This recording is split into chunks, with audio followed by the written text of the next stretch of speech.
துலாம் ராசிக்காரர்களுக்கு இன்று முதல் பிப்ரவரி 8ஆம் தேதிக்குள் வாழ்வில் விடிவே இல்லையா என ஏக்கத்தில் காத்து கொண்டிருக்கக்கூடிய துலாம் ராசிக்காரர்களுக்கு நிச்சயமாக அலட்சியம் வேண்டாங்க, அவசியம் பாருங்கள். எந்தெந்த விஷயங்கள் சாதகமாகவும் சிறப்பாகவும் மாறுவதற்கான ஒரு அதிர்ஷ்ட யோகம் நிறைந்தது ஒரு தருணமாக அமைகிறது.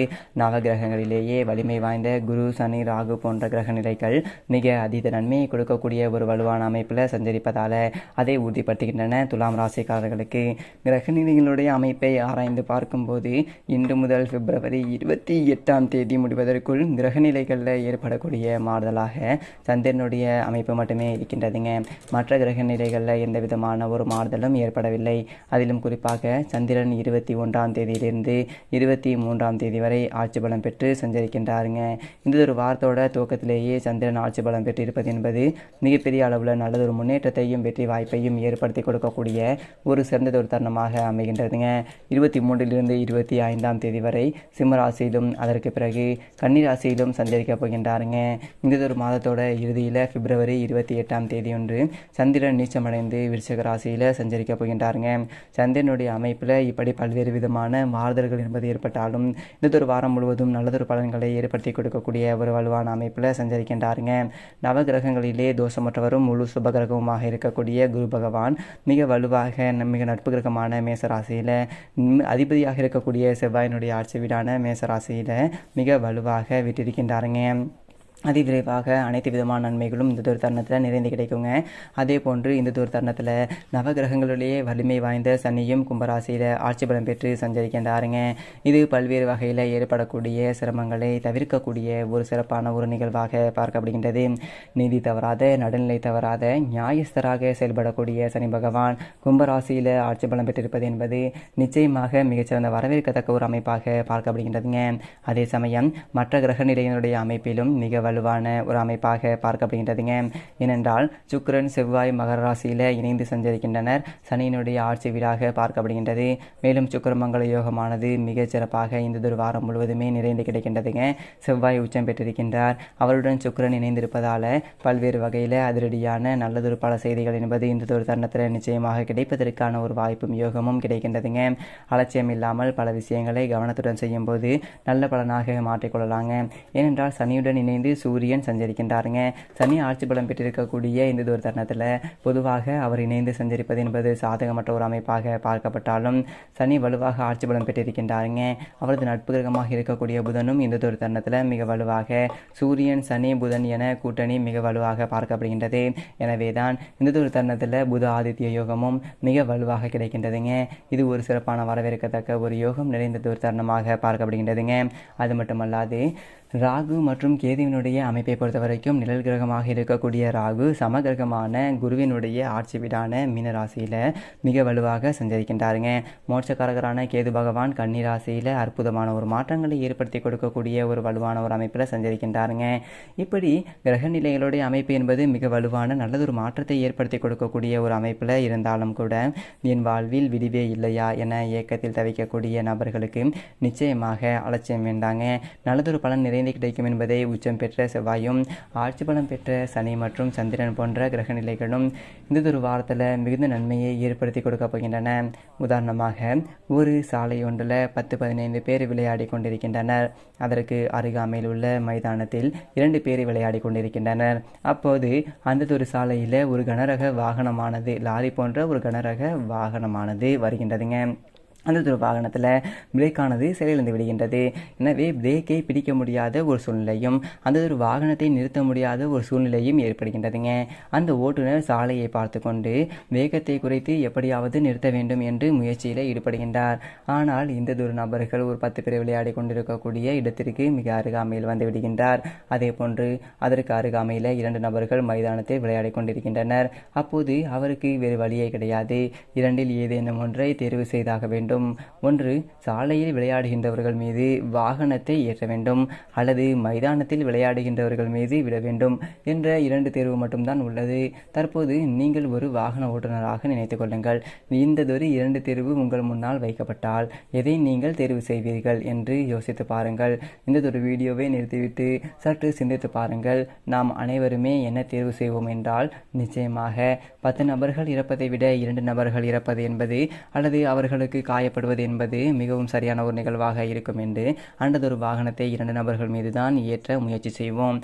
அதே போன்றுதான் அந்த வாகனத்தினுடைய ஓட்டுநரும் இந்த 2 நபர்கள் மீது இந்த வாகனத்தை ஏற்றுகின்றாருங்க.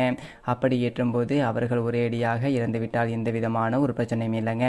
ஆனால் உடலில் பல்வேறு விதமான சங்கடங்களை சந்தித்தால் வாழ்க்கையே மிக கொடூரமான ஒன்றாக மாறிவிடுங்க. ஏனென்றால் கை கால்களை இழந்தாலோ அல்லது வேறு ஏதேனும் பாதிப்பு என்பது ஏற்பட்டாலோ நிச்சயமாக அவர்களுடைய வாழ்க்கை என்பது மிகவும் கொடுமை நிறைந்தவையாக தான் பார்க்கப்படுங்க. அதே போன்றுதான் தற்போது பலருடைய வாழ்வில் விடுவே இல்லையா என்றதொரு இயக்கத்தில் இருக்கின்றனர். அதிலும் குறிப்பாக விதிகளை பின்பற்றாமல் சாலையில் விளையாடியவர்களை காப்பாற்ற விதிகளை பின்பற்றி மைதானத்தில் விளையாடினவர்கள் மீது அந்ததொரு வாகனத்தை ஏற்றுகின்றோம். இதற்கு காரணம் 10 நபர்கள் சாவதை விட 2 நபர்கள் சாவது என்பது பெரிய அளவிற்கு குற்றமில்லை என்றதொரு எண்ணம்தாங்க. ஆனால் சரியாக இருந்தும் பல துன்பங்கள் இன்னல்கள் என்பது வாழ்வில் இது போன்றுதான் சந்திக்க வேண்டிய ஒரு சூழ்நிலை என்பது ஏற்படுகின்றதுங்க. ஆனால் அதே சமயம் இந்ததொரு நிகழ்வை சற்று வேறொரு கோணத்தில் யோசித்து பாருங்கள். கண்டிப்பாக மைதானத்தில் விளையாடுகின்றவர்களுக்கு எந்த விதமான ஒரு பாதிப்பும் ஏற்படாது என்று தன்னுடைய முழு கவனத்தையுமே அந்த விளையாட்டில் மட்டும்தான் செலுத்தி கொண்டிருப்பார்கள்.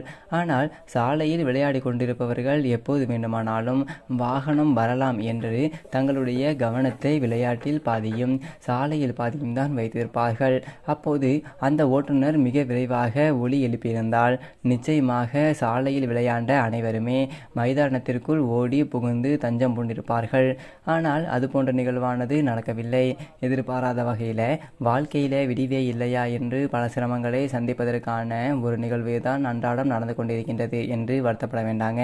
நிச்சயமாக இந்த தருணத்தில் மிக வலுவாக உச்சம் பெற்று சஞ்சரிக்கின்றார் மங்களகாரகனாக இருக்கக்கூடிய செவ்வாய் பகவான். ஆட்சி பலம் பெற்று சஞ்சரிக்கின்றாருங்க. நீதிமானாக இருக்கக்கூடிய சனி பகவான் மிக குறுகிய காலத்திலேயே மாற்றத்தை ஏற்படுத்தி கொடுக்கக்கூடிய ஒரு சந்திரனும் ஆட்சி பலம் பெற்றிருக்கின்றாருங்க. இது மிகச்சிறந்த வரவேற்கத்தக்க ஒரு அமைப்பாக பார்க்கப்படுகின்றது. எனவே நிச்சயமாக நீங்கள் எதிர்பார்க்கக்கூடிய நல்ல பல மாறுதல்களும் முன்னேற்றமும் இந்த ஒரு தருணத்தில் நிறைந்து கிடைக்கும் என்பதில் சந்தேகமே இல்லைங்க.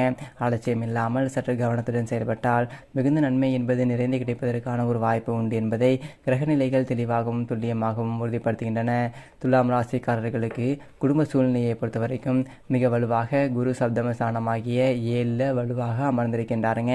எதிர்பார்ப்புகளை மிகவும் சிறப்பாக பூர்த்தி செய்யக்கூடிய வலுவான ஒரு அமைப்பில் குரு சஞ்சரிப்பது என்பது பல்வேறு வகையான காரிய தடைகளை விலக்கி நன்மை நிறைந்த ஒரு முன்னேற்றம் நிறைந்த ஒரு அதிர்ஷ்டமும் யோகமும் நிறைந்த பல வாய்ப்புகளை உருவாக்கி கொடுக்கக்கூடிய ஒரு சிறந்த ஒரு தருணமாக பார்க்கப்படுகின்றது.